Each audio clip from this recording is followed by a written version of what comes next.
तलाक तलाक दूंगी, मगर मेरी एक शर्त है। जब मैं रात को घर पहुंचा तो मेरी पत्नी ने खाना लगाया। मैंने उसका हाथ अपने हाथों में लिया और कहा, मुझे तुमसे कुछ जरूरी बात कहनी है। वह शांत बैठकर खाना खा रही थी। उसकी आंखों में कुछ दर्द साफ साफ नजर आ रहा था। अचानक मुझे नहीं पता कैसे कहूँ, मगर मुझे उसे बताना ही था। मैंने बड़ी शांति से कहा, मुझे तलाक चाहिए। लगा जैसे उसे मेरे शब्दों से कुछ फर्क नहीं पड़ा, बल्कि उसने मुझसे पूछा, क्यों तलाक चाहिए। मैंने उसके सवाल को अनसुना किया तो उसे गुस्सा आ गया। उसने चम्मच उठाकर फेंक दिया और जोर से चिल्लाई, तुम इंसान नहीं हो। उस रात हमने एक दूसरे से बात नहीं की। वह रो रही थी। मुझे पता था कि वह जानना चाहती थी कि आखिर ऐसा क्या हुआ जो हमारा रिश्ता टूटने की कगार पर आ गया। पर मेरे लिए उसके सवालों का जवाब दे पाना नामुमकिन था। मैं जब किसी और से प्यार करने लगा हूँ, प्रिया का नाम है उसका, अब मुझे उससे प्यार नहीं रहा। मैंने उसे उसके बरसों के प्यार की सजा दी थी। भरे मन से मैंने तलाक के पेपर तैयार किए। उसमें लिखा था कि वह पूरा घर, कार और कंपनी की 30% शेयर ले सकती है इस तलाक के बदले में। लेकिन उसने उन पेपर्स को देखा और उसके टुकड़े टुकड़े कर दिए। वह औरत जिसने मेरे साथ जीवन के 10 साल बिताए थे, वह आज मेरे लिए अनजान हो चुकी थी। इन 10 सालों का जो उसने मेरे लिए बर्बाद किए, मगर मैं क्या करूं। जो हो चुका उसे मैं बदल नहीं सकता था, क्योंकि मैं किसी और से अपनी जिंदगी से भी ज्यादा प्यार करने लगा था। आखिरकार उसके सब्र का बांध टूट गया और वह फूट फूट कर मेरे सामने रोने लगी। मेरे लिए उसका रोना एक तरह से उसकी रिहाई की तरह था।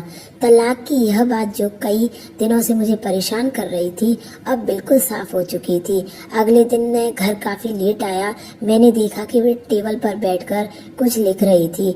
मैंने शाम का खाना नहीं खाया था, लेकिन फिर भी मैं सीधे ऊपर जाकर अपने कमरे में सो गया, क्योंकि पूरा दिन प्रिया के साथ रहने और कई जगह घूमने के बाद मैं थक गया था।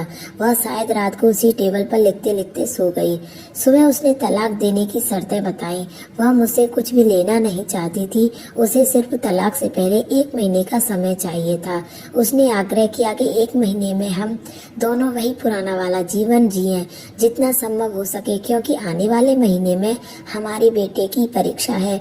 वह नहीं चाहती थी कि हमारी टूटे रिश्ते का प्रभाव उसकी पढ़ाई पर पड़े। मुझे भी यह ठीक लगा, मगर वह कुछ और भी चाहती थी। जैसे शादी के दिन मैं उसे उठाकर अपने शयन कक्ष तक ले जाया करता था, उसी तरह हर रोज 1 महीने तक मैं शयन कक्ष से उठाकर उसे मुख्य द्वार तक ले जाऊं। मुझे लगा यह पागलपन है, मगर इन आखिरी दिनों को थोड़ा अच्छा बनाने के लिए मैंने उसकी शर्त स्वीकार कर ली। मैंने प्रिया को अपनी पत्नी की शर्तें बताई। वह हंसने लगी। उसे लगा मेरी पत्नी कितने भी तरीके अपनाने, तलाक होना तय है। मेरी पत्नी और मैं किसी से भी इस दौरान नहीं मिला था, लेकिन उस दिन जब मैं उसे पहली बार उठाकर गेट तक लेकर गया तो हम दोनों काफी अजीब महसूस कर रहे थे। पीछे से हमारा बेटा भी खिलखिलाकर खुश हो रहा था। अगले दिन यह काम थोड़ा और आसान हो गया। वह मेरे सीने से लगी और मैं उसकी खुशबू महसूस कर रहा था। ऐसा लगा जैसे कई दिनों बाद मुझे यह खुशबू मिल रही थी, या फिर कई दिनों से मैंने उसके होने का महसूस नहीं किया था।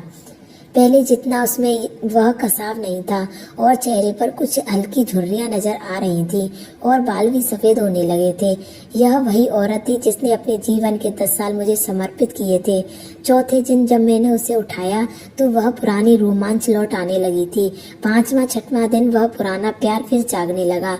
मैंने प्रिया को इस बारे में कुछ नहीं बताया था। अब उसे उठाना और आसान हो गया था। शायद हर रोज यह सब करने का मैं आदी हो गया था। एक दिन वह अपनी पसंद की साड़ी निकाल रही थी, लेकिन कुछ खास नहीं ढूंढ पाई। उसने सांस भरते हुए कहा कि उसके सारे कपड़े बड़े पड़ने लगे हैं। तब मुझे पता चला कि वह काफी दुबली हो गई है और इसलिए मैं उसे आसानी से उठा पा रहा था। मेरे दिल को एक झटका सा लगा। उसने अपने दिल में काफी सारा दर्द छुपा रखा था। पता नहीं कैसे मैं आगे बढ़ा और उसके सिर को छू कर देखा। अचानक हमारा बेटा आया और बोला कि पापा, यह तो मम्मी को उठाकर बाहर ले जाने का समय हो गया है। उसके लिए अपने पापा द्वारा मम्मा को इस तरह उठाकर ले जाते हुए देखना जीवन का अभिन्न हिस्सा बन गया था। मेरी बीवी ने हमारे बच्चे को बुलाया और जोर से उसे गले लगा लिया। मैंने अपना चेहरा दूसरी तरफ कर लिया। मुझे लगा कहीं मैं अपना निर्णय ना बदल दूं। मैंने अपनी पत्नी को रोज की तरह उठाया और बेडरूम से सिटिंग रूम होते हुए हॉल तक लाया। उसने प्यार से अपने दोनों हाथ मेरी गर्दन के पास रख दिए। मैंने जोर से उसे पकड़ रखा था, बिल्कुल हमारी सुहागरात की तरह, मगर उसका इतना कम वजन मुझे बहुत परेशान कर रहा था। महीने के आखिरी दिन जब मैंने उसे उठाया तो मेरे लिए एक कदम भी चल पाना मुश्किल हो रहा था। हमारा बेटा स्कूल जा चुका था। मैं अपनी कार से ऑफिस गया और कार से कूदकर बाहर आ गया। बिना कार को लॉक किए मुझे डर था कि अब एक पल भी देरी मेरा इरादा बदल देगी। मैं ऊपर गया। प्रिया ने दरवाज़ा खोला और मैंने उससे कहा, सॉरी प्रिया, अब मैं अपनी पत्नी से तलाक नहीं लेना चाहता। उसने मुझे देखा और मेरे सिर पर हाथ फिराकर कहा, तुम्हें बुखार तो नहीं है? मैंने उसका हाथ उठाया और कहा, सॉरी प्रिया, अब मुझे अपनी पत्नी से तलाक नहीं लेना चाहिए। हमारी शादीशुदा जिंदगी शायद हम दोनों के ध्यान न देने की वजह से बोरिंग हो गई थी, लेकिन इसका मतलब यह नहीं कि हम एक दूसरे से प्यार नहीं करते। अब मुझे एहसास हुआ कि जिस दिन मैं उसे शादी करके अपने घर लाया, उस दिन से जीवन के आखिरी दिन तक मुझे उसका साथ निभाना है। प्रिया के होश उड़ गए। उसने मुझे एक जोरदार चांटा जड़ दिया। मेरी मोहब्बत पर रोने लगी और दरवाजा अंदर से बंद कर लिया। मैं सीढ़ियों से नीचे उतरा और आकर अपनी कार में बैठ गया। आगे एक फूल वाले की दुकान पर रुका और अपनी प्यारी सी पत्नी के लिए एक सुंदर सा गुलदस्ता लिया। दुकानदार ने पूछा कि इस पर क्या लिखना है। मैंने मुस्कुराते हुए कहा कि मैं तुम्हें जीवन के आखिरी दिन तक यूं ही उठाता रहूंगा मेरी अर्धांगिनी। उस शाम जब मैं घर आया, हाथों में गुलदस्ता लिए, मेरे चेहरे पर एक मुस्कान थी। मैं ऊपर अपने कमरे की तरफ भागकर गया, लेकिन तब तक वह मुझे छोड़कर इस दुनिया से जा चुकी थी हमेशा के लिए। वह कई महीनों से कैंसर से लड़ रही थी, लेकिन मैं प्रिया के साथ इतना खोया हुआ था कि कभी ध्यान ही नहीं रहा। उसे पता था वह जल्दी ही मुझे छोड़कर जाने वाली है, इसलिए वह मुझे और मेरे बेटे के रिश्ते को टूटने से बचाना चाहती थी। मैं नीच उससे तलाक लेना चाहता था, लेकिन फिर भी उसने मुझे अपने बच्चे की नजरों में एक प्यारा पति और पिता ही बना दिया। जीवन की छोटी छोटी बातें रिश्तों में बहुत महत्व रखती हैं। बड़ा घर, बड़ी कार और बैंक बैलेंस ही खुशियों का हिस्सा जरूर बन सकते हैं, मगर अपनों के बिना इनकी कोई कीमत नहीं। अगर यह स्टोरी आपको पसंद आई हो तो लाइक, शेयर और सब्सक्राइब करें।